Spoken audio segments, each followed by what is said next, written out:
President Rodrigo Duterte directs the Philippine National Police to strictly impose the policy on authorized persons outside of residence. No-white ECQ violators in Davao City will not receive any financial and medical aid if they contract COVID-19. A UP-PGH doctor explains the process of convalescent plasma therapy. A doctor from the University of California, San Francisco, and another from Harvard Medical School faculty explain the advantage of contact tracing and how it's done. New York City revises its COVID-19 death toll to over 10,000. A Los Angeles-based mural artist paints hope on walls amid these times of uncertainties.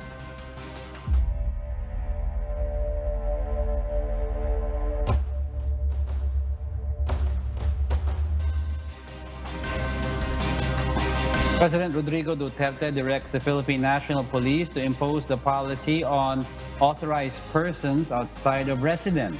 Rodrigo reports why. IATF versus COVID-19 reiterates that authorized persons outside their homes are medical and healthcare workers, employees of essential services, and frontliners, among others. But while the number of coronavirus infections increases every day, the number of enhanced community quarantine violators also climbs. There have also been reports of a rise in number of vehicles that traverse EDSA and other major thoroughfares in Metro Manila. To resolve this, President Rodrigo Duterte directs the Philippine National Police to strictly implement the policy on authorized persons outside of residence, according to IATF spokesperson Cabsec Carlo Nograles. The PNP Highway Patrol Group will inspect private vehicles to determine if drivers and passengers are authorized to be outside their homes. Kung mapansin niyo po, humihigpit na po ang ating mga pulis sa mga checkpoints ng ating mga barangay. Sana po intindihin natin na magiging effective lang itong ECQ sa pag-contain ng COVID-19 kung tayo ay hindi basta-basta na lang nakakaikot at lumalabas. Once determined a person is unauthorized to be on the road, they will be ticketed.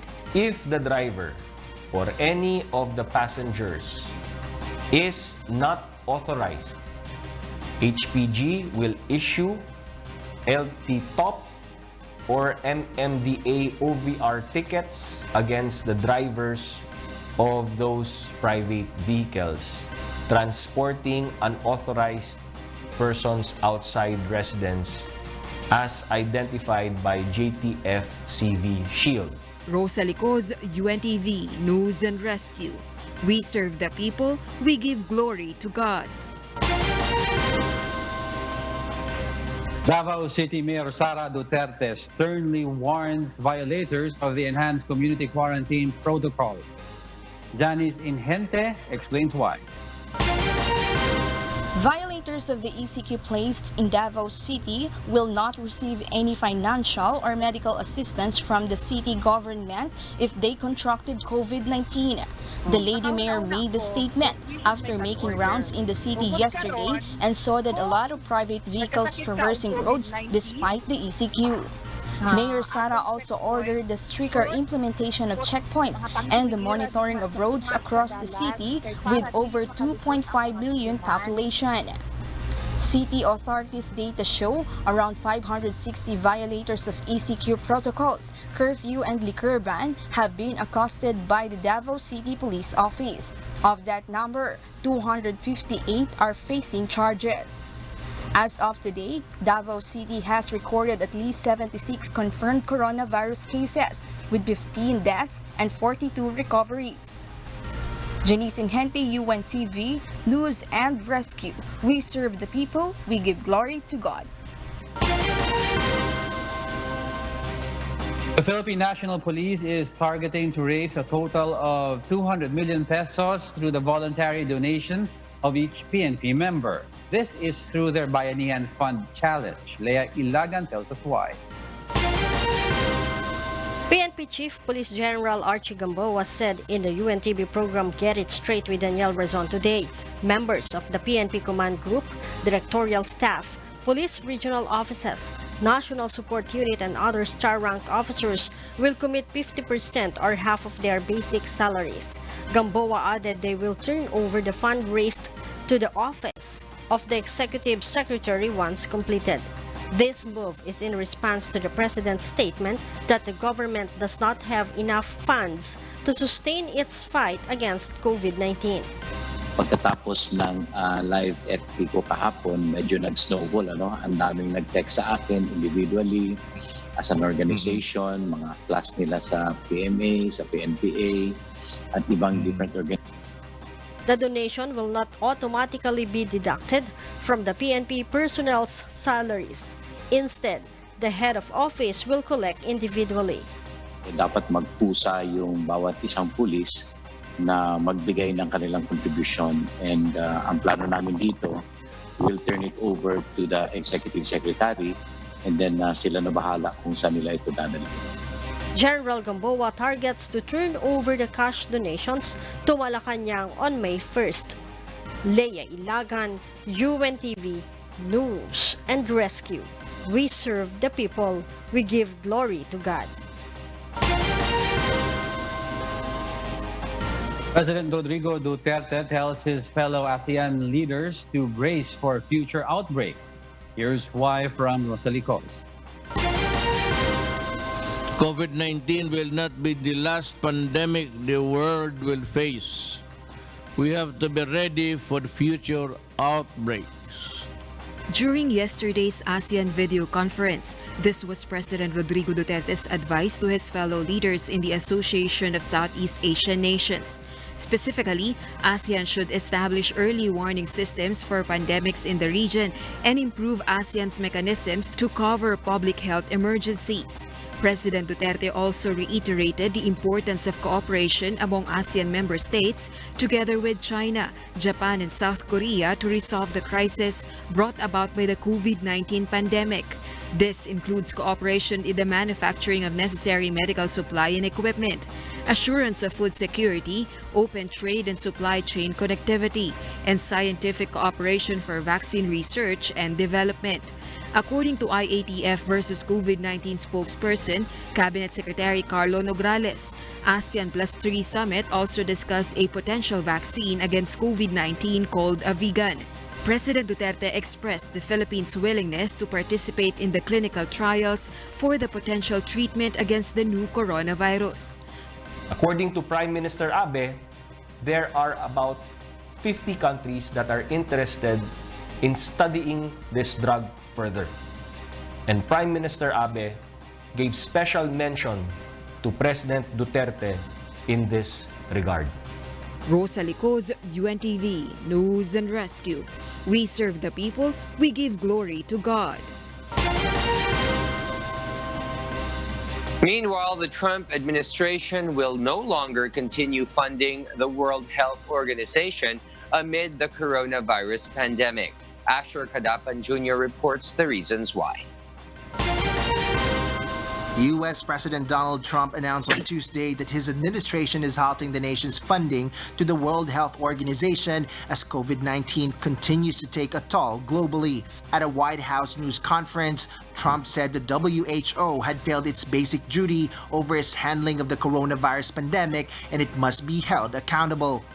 Today, I'm instructing my administration to halt funding of the World Health Organization while a review is conducted to assess the World Health Organization's role in severely mismanaging and covering up the spread of the coronavirus.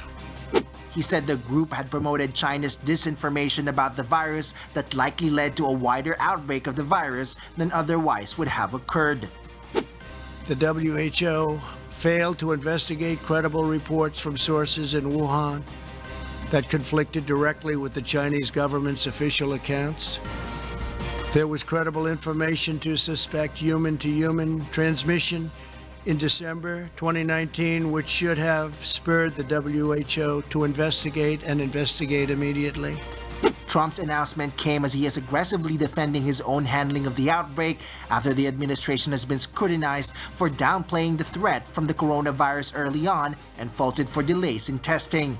The United States is the biggest overall donor to the Geneva-based WHO, contributing more than $400 million in 2019, roughly 15% of its budget. Asher Kadapan Jr., UNTV News and Rescue. We serve the people, we give glory to God. The process of contact tracing has been done decades ago since epidemics have affected humans. A doctor from the University of California, San Francisco, and another from Harvard Medical School faculty explained the advantage of contact tracing and how it's done. Let's watch this. Contact tracing dates back to the 30s to fight infectious diseases. The basic idea is pretty simple. First, public health investigators find out everyone an infected person has seen and everywhere they've gone over the past several days. The idea is that somebody who has a communicable disease is diagnosed and reported. The health department talks to that person, understands who they've been in contact with, and what in contact with is defined based on the disease. So for sexually transmitted diseases, it means one thing. For respiratory diseases, it means another. Dr. Rutherford adds that the problem with respiratory diseases, like the coronavirus disease, is getting a lot of contacts per individual patient. Right now, we're running about 5 contacts for every single diagnosed patient. So that's, so we have 6,000 people to manage. And in a city the size of San Francisco, which is about 900,000, you can imagine trying to do that in a city the size of Los Angeles or London or New York. Next, investigators reach out to each one of these contacts to find out if they are having symptoms. People with symptoms may be asked to self-quarantine for 2 weeks and provide a rundown of their own contacts. Then there's the issue of digital contact tracing. You need to be able to protect people's data, privacy, and their anonymity, which is a trickier thing. In South Korea and Singapore, they were able to do this because they have different cultural, social, and political norms around it. But in the US, for example, that's the big discussion now, is how to do this in a way that doesn't violate people's privacy and also protects their personal data. Contact tracing is underway in all countries battling COVID-19. The World Health Organization itself has said that nations must beef up contact tracing aside from testing capacities and not to abruptly lift lockdown measures amid uncertainties. Jovic Bermas, UNTV News and Rescue. We serve the people. We give glory to God. And let's take a look at the updated count of coronavirus cases around the world. The COVID-19 pandemic as of today has reached 185 countries and territories with a total of 1,988,143 confirmed cases. 494,939 patients have recovered, but 126,859 have lost their lives to the novel coronavirus. The United States of America has reached over the 600,000 confirmed positive cases across various states, with cities and reported 26,057 deaths. Its healthcare workers have helped 49,966 patients to recover from the deadly disease. Spain has become the second most hit country in the world with 174,060 red numbers, but 67,504 green cases. Italy comes next, reporting 162,488 positives as of today. Germany has 132,210 COVID-19 patients, but more than half that number have recovered from the deadly disease. France, the United Kingdom, and China follow. Meanwhile, the Philippines remains the 5th most affected country in the Western Pacific region.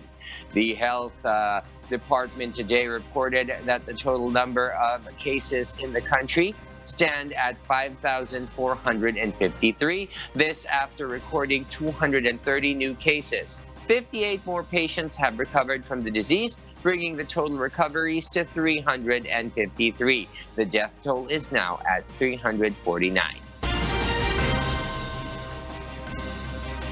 A tenant of an apartment building in Makati City sought assistance from UNTV Serbisyong Bayanihan after his landlord cut his power and water supply for failing to settle his monthly billing.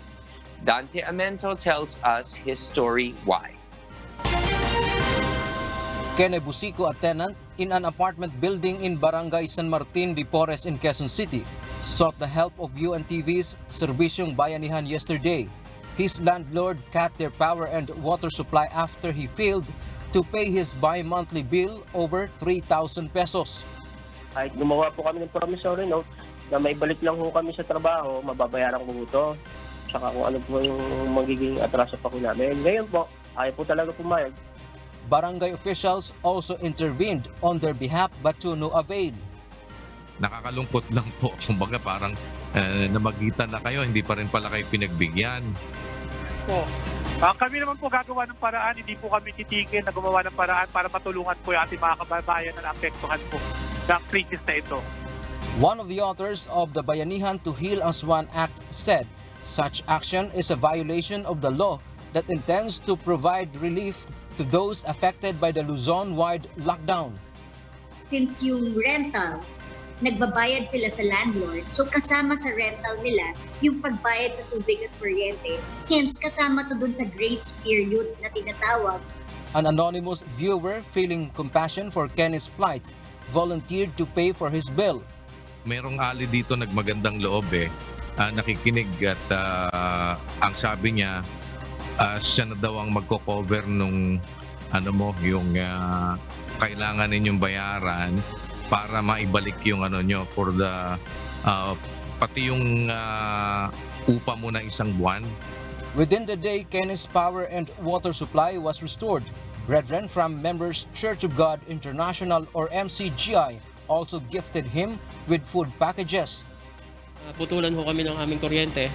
Tsaka sa staff po ni Kuya Daniel, maraming salamat po. Sa UNTV po, sa programa po ni Kuya Daniel, maraming salamat po sa Diyos. Meanwhile, the village chief who has jurisdiction over the apartment building said they are minded to pursue a case against Kenny's landlord who may be facing up to 6 months imprisonment and up to 1 million peso fine. Kaya si Ma'am Eden, pakiusap ulit sa kanya, katawagan, pupuntahan po namin. Hindi po kami magkadadalawang isip na magsampa ng reklamo. Dante Amento, UNTV, News and Rescue. We serve the people. We give glory to God. Police say the enhanced community quarantine implementation has a good effect on the country's peace and order situation. Leia Ilagan will tell us why. The country's crime rate has dropped by 57% comparing the crime incidents on February 17 to March 17, 2020, and the period March 17 to April 14. This was according to PNP Chief Police General Archie Gamboa during an interview in the program Get It Straight with Daniel Razon. These numbers include murder, homicide, physical injury, rape, robbery, theft, motorcycle carnapping, and motor vehicle carnapping during those periods. From 1,427 theft incidents, the number went down to 914 from March 17 to April 14. Bahay, nagbabantay lahat ng kanilang mga gamit, pati na yung kanilang mga sasakyan. Of course, yung rape, dahil siguro nasa bahay din lahat, ibig sabihin, in the characteristic of a crime, ang isa doon is nawawala yung opportunity. The PNP chief added that the Justice Department has electronic system of filing of cases so the police could easily charge arrested violators. So dito naman sa aming kapulisan, ang direktiba ko is bilisan nila yung pag-file ng kaso so that we can get commitment orders and immediately transfer these people doon sa BGMP. During the same period, the PNP have accosted almost 115,000 violators. More than 27,000 of those are facing charges. Leia Ilagan, UNTV, News and Rescue. We serve the people. We give glory to God. Customers of electric cooperatives with power consumption below 50 kilowatt hours will not be charged any electric bills for the month of March and April. Dante Amento tells us why. The National Electrification Administration or NEA, together with electric cooperatives in the country, are providing subsidies through the Pantawid Liwanag program. Customers of electric cooperatives across the country with power consumption below 50 kilowatt hours will not be charged with any electric bills for March and April. This is aside from the 30-day grace period for the payment of previous power bills. Target na tulungan ng Pantawid Liwanag ang 3 milyon mahirap na consumer ng ating mga electric co-op.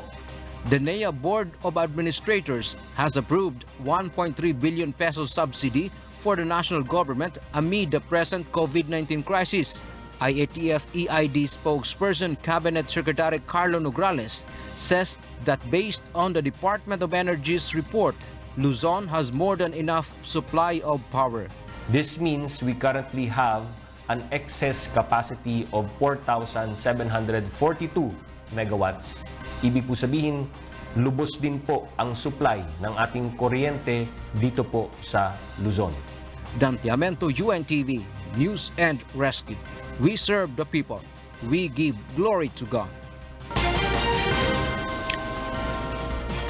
Meanwhile, the IATF on COVID-19 urges local government units to report to the DILG funeral and crematory services that are violating the government's order. Joanne Nano will tell us why. Several funeral and crematory service businesses have reportedly been refusing to collect cadavers of COVID-19 patients. This has resulted in overwhelmed morgues in hospitals. We have to honor yung 12-hour rule natin for cremation. Huwag na nating isipin yung lahat ng mga papeles or kung ano-ano pa. Sumbong agad kayo, LGU, sumbong agad kayo sa DILG dahil may mga utos na po si Pangulo sa DILG. At para sa mga nasa negosyo nitong funeral, sundin na lang po ninyo yung sinasabi ng DILG pati ng LGU. Tomorrow, the Interior Department, the Metropolitan Manila Development Authority or MMDA, and representatives from funeral and crematory services in Metro Manila will meet to discuss the matter. They target to come up with guidelines for proper collection, logistics, and disposal of COVID-19 cadavers. We'll try to bridge the gap between LGUs, hospitals, and crematory services. Tayo ay magsisilbing coordinating agency dahil po nakaka-encounter po ng iba't ibang problema ang mga local government at mga hospital, kagaya po ng delayed release ng death certificate. The DILG and the MMDA intend to finalize the guidelines for the funeral for coronavirus fatalities. Joanna, UNTV News and Rescue. We serve the people, we give glory to God. President Rodrigo Duterte has ordered the procurement of 2 million rapid antibody test kits. But for the health department, this kind of test kit is not recommendable for mass testing. Aiko Miguel states the reason why. The Office of the Civil Defense has been tasked for the procurement of 2 million rapid antibody test kits for the expanded mass testing in the country. I am clearing the way by ordering the purchase. Total, walang FDA local. But what we are trying to buy outside is approved by the FDA, United States of America. So in a sense that almost all of what we eat by products of all sorts, pagka meron ng FDA approved, there's in the box FDA and galing Amerika, kumpante naman tayo niyan. But the DOH warns results from rapid antibody test kits are not accurate. Nakaloob po sa Department Circular number 2020-0160 na ang rapid test kit ay hindi po recommended para sa mass testing. Over the counter, hindi rin po, at hindi rin po pwede sa self-testing. According to Health Undersecretary Maria Rosario Vergere, results shown by rapid antibody test kits must still be confirmed through the polymerase chain reaction or PCR-based test used in laboratories like RITM and SAB national laboratories. Ang paggamit ng mga rapid antibody tests ay maaring magresulta sa false negative results. Ang ibig bong sabihin nito ay kahit negative ang lumabas na resulta sa rapid test kit, maaring positibo pa rin ang pasyente sa COVID-19. Meanwhile, the Food and Drug Administration or FDA has approved 37 kinds of test kits. 26 are PCR-based and 11 are rapid antibody test kits. The country presently has 16 Stage 5 accredited testing laboratories. Aiko Miguel, UNTV News and Rescue. We serve the people, we give glory to God.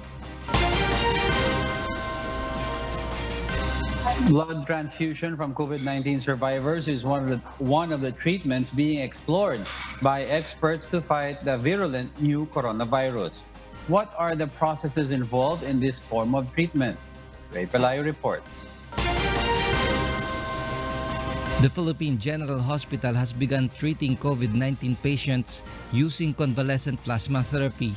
PGH spokesperson Dr. Jonas Del Rosario said in Get It Straight with Daniel Razon, the process involves extracting blood plasma from a COVID-19 survivor.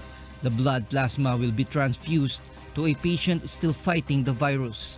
Plasma is a blood component that contains antibodies which help activate the body's immune system.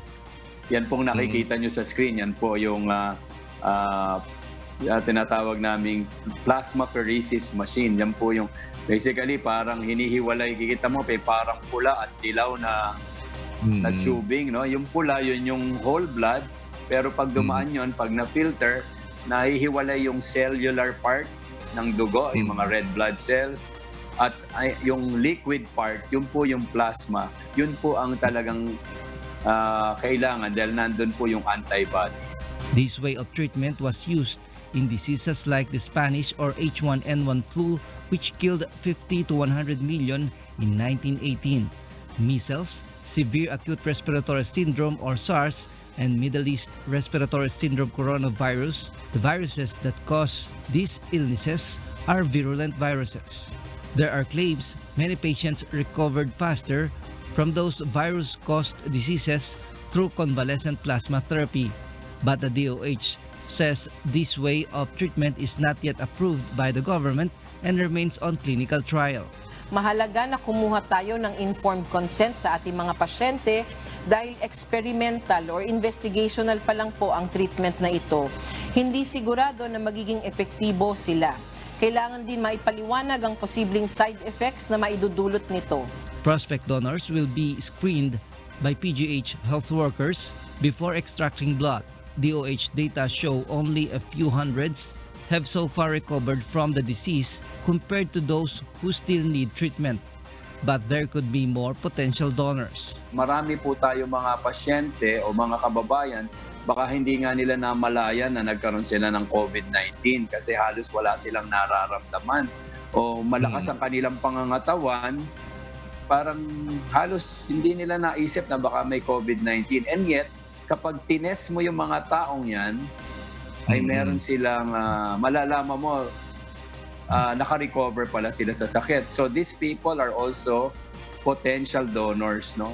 Dr. Del Rosario said mass testing is an advantage in order to know who have recovered from the disease and may be plasma donors. Ray Pelayo, UNTV, News and Rescue, we serve the people, we give glory to God. Authorities imposed a new schedule of buyers and other new measures to implement discipline at the Blumentritt Markets in Manila City. Let's find out why from Asher Kadapan Jr.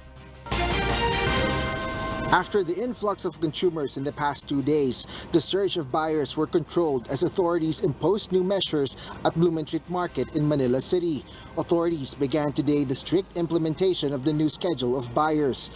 Only Manila City residents are allowed to go to the markets from 5 a.m. to 12 p.m., while non-Manila City residents shall be allowed from noon until 4 p.m. Authorities also do not permit the entry of persons with no ECQ pass or identification card not wearing a face mask, senior citizens, pregnant women, and persons with disability or PWD. Even tricycles and motorcycles are not allowed to enter. But this morning, congestion was still noticed. According to a barangay chairman in the Blumentritt Market area, this is due to closure of some nearby markets. Sa Maynila kasi, abot din sa Tondo. Diba, Maynila pa rin yan. Sa mga San Andres, kung wala silang palengke at nasara na sila, dito pa rin sila tatakbo. Kaya malaki-laki din ang sakop ng Maynila na walang palengke. Barangay Chairman Bautista clarified that the schedule of buyers may change depending on the situation.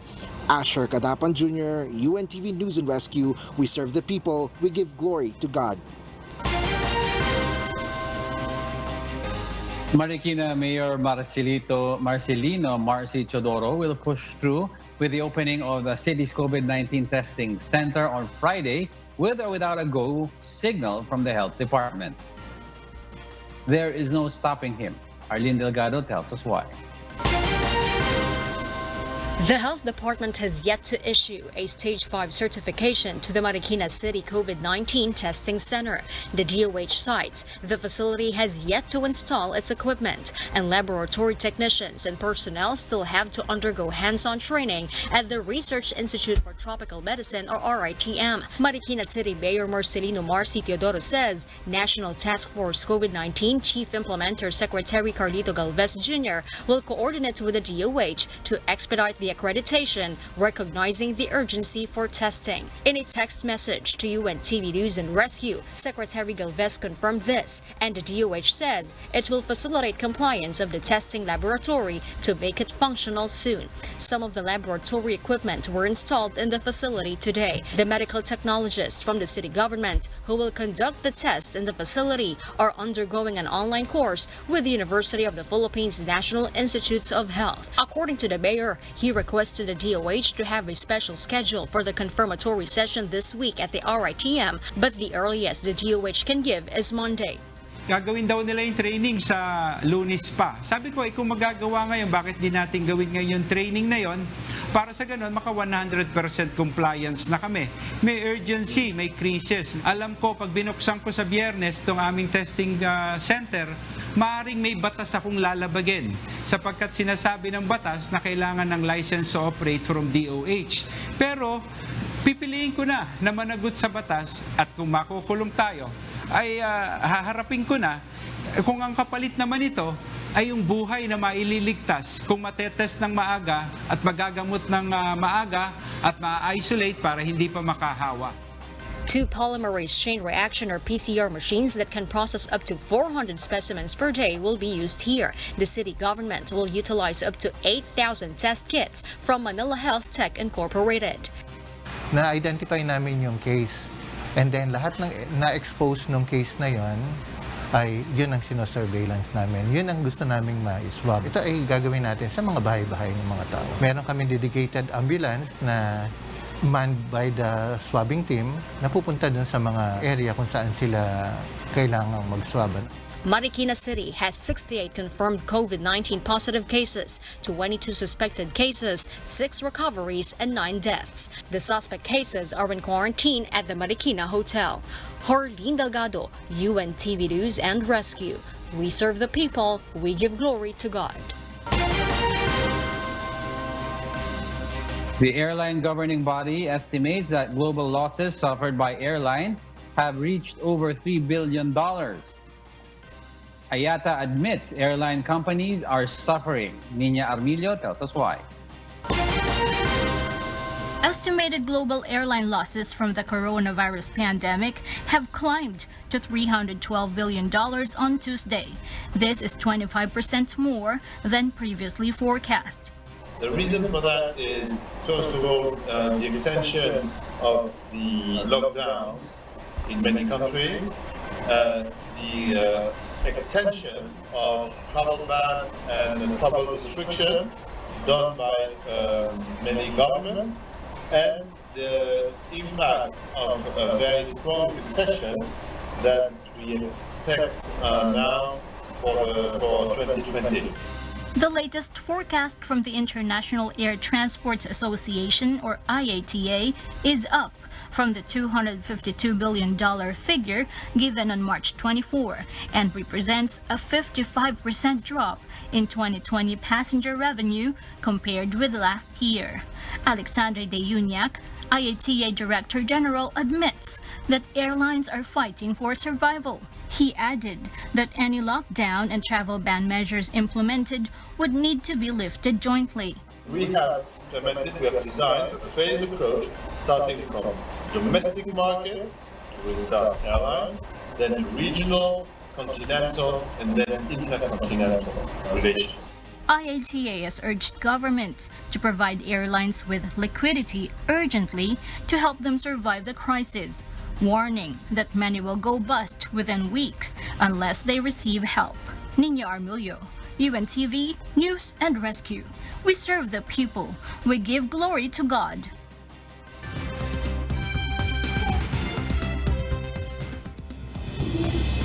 And for the news abroad, here's Stephanie C. live from Hong Kong. Steph, good evening. New York, good evening, Diego. New York City revises its COVID-19 death toll sharply upward. Aaron Romero explains why. New York City, already the hardest hit U.S. city in the coronavirus pandemic, revised its official COVID-19 death toll sharply upward to more than 10,000 on Tuesday. The tally now includes victims presumed to have perished from the lung disease but never tested. The new cumulative figure for confirmed and probable COVID-19 deaths released by the New York City Health Department marks a staggering increase of over 3,700 deaths. Those fatalities are formally attributed to the highly contagious illness since March 11, the starting point because that was the date of the first confirmed coronavirus death, the city said. The city's revised count, 10,367 in all, also raises the total number of lives lost to coronavirus nationwide to more than 28,300, with New York State and its largest city in particular accounting for the biggest share of deaths by far.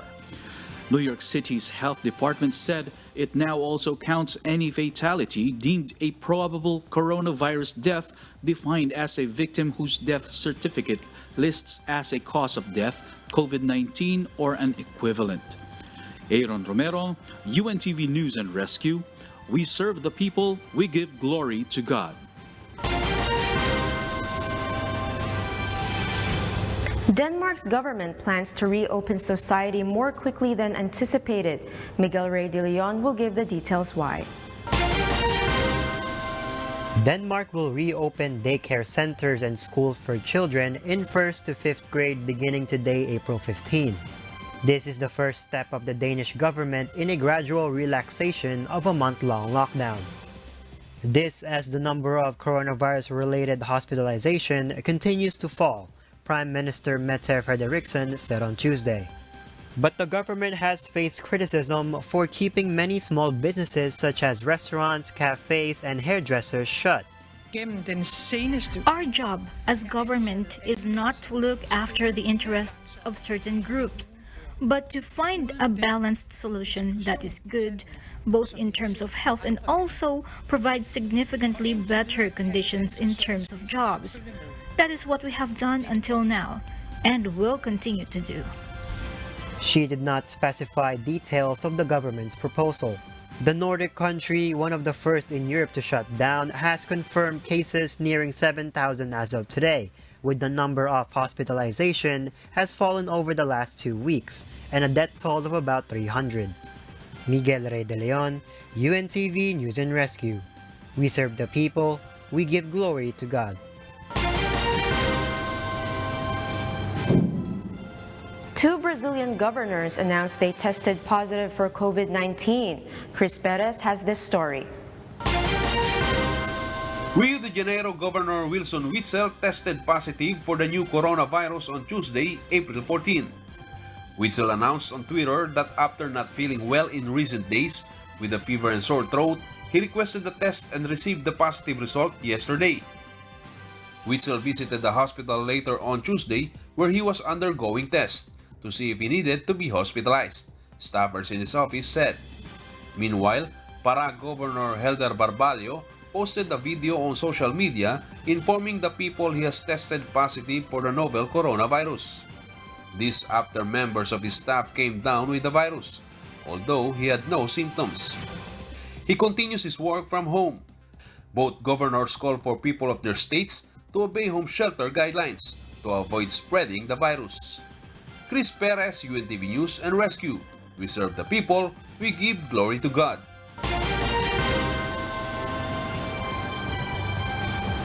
A trial concert took place in the city of Stavropol in a residential place amid lockdown measures in Russia. Meanwhile, a Chilean opera singer keeps her neighbors entertained as Mexican boy 3D prints visors for medics. Marisol Abogadil has the stories why. Residents self-isolating in Russia's southern city of Stavropol were treated to a live music concert right on their doorsteps on Sunday. Russian saxophonist Igor Ermoshkin stood on a wooden box and serenaded people living in this residential area. It was an interesting idea to entertain the people, to give them moral strength and help them get through their misfortunes and troubles. It was just nice to perform for people. It's super duper. It's great. It fills you with emotion. If the concept proves popular, similar performances could take place around the city in the future. In Copiaco, Chile, Mayra Contreras, a soprano, delights residents every day with her powerful voice. There were a lot of problems in the middle of the quarantine. Childcare is some stress, a bit of chaos. I was thinking what I can do. How can I contribute to the world right now? A local resident said the concert gives them a moment of peace.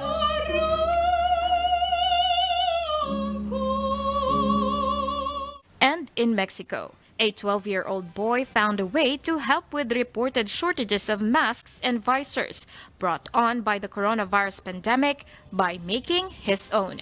George Martinez is home from school amid lockdown measures. He has made some 100 visors to give to medics in his state of Oaxaca. Martinez has been using a 3D printer to create the visors, with each mask taking about 45 minutes.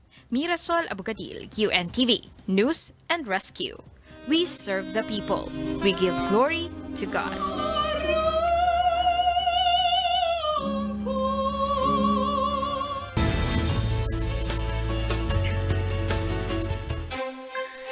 A mural artist who grew up in Philadelphia, now based in Los Angeles, has among her works several messages to people amid these uncertain times.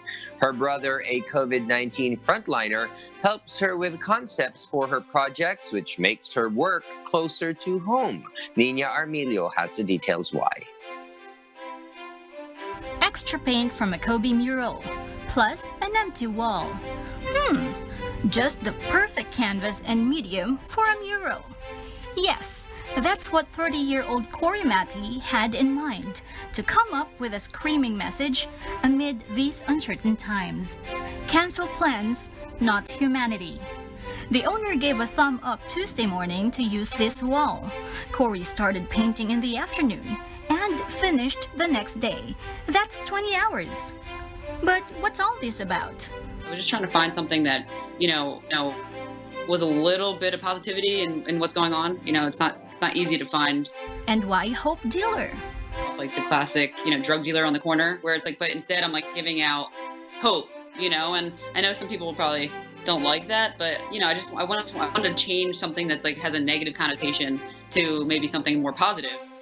The LA Hope Dealer also has this message that has gone to a lot of streets, electric posts, gates, and walls. Go home and stay there. And the intention is to flatten the curve. Cory has an older brother who's a doctor, a medical frontliner in Los Angeles. The two of them fight the battle in very different ways. It's weird that, he's going every day on the front line to deal with ER, and getting redeployed possibly to the ICU. while I'm trying to raise awareness on the street. The multi-creative has a few more projects in the works. This Friday, she's up to another one. For every mask sold, one is donated to the homeless in Skid Row. Everyone's going to always need hope or motivation to do something. The same message, different ways to send it. What's important is that hope is spread and abounds. Cancel plans, not humanity.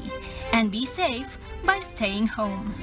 Nina Armilio, UNTV, News and Rescue. We serve the people. We give glory to God.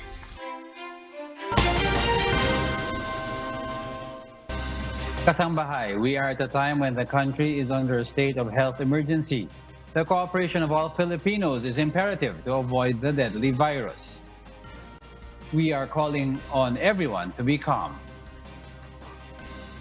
And most importantly, let us join together in prayer for our country and for the whole world to survive this crisis. You may join us in our daily UNTV community prayer at these hours as flashed on your screens.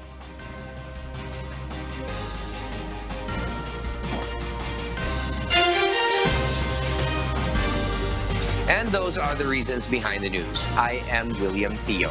We serve the people. We give glory to God. And I am Angelo Castro III, because we need to know. We will always ask why. Good evening.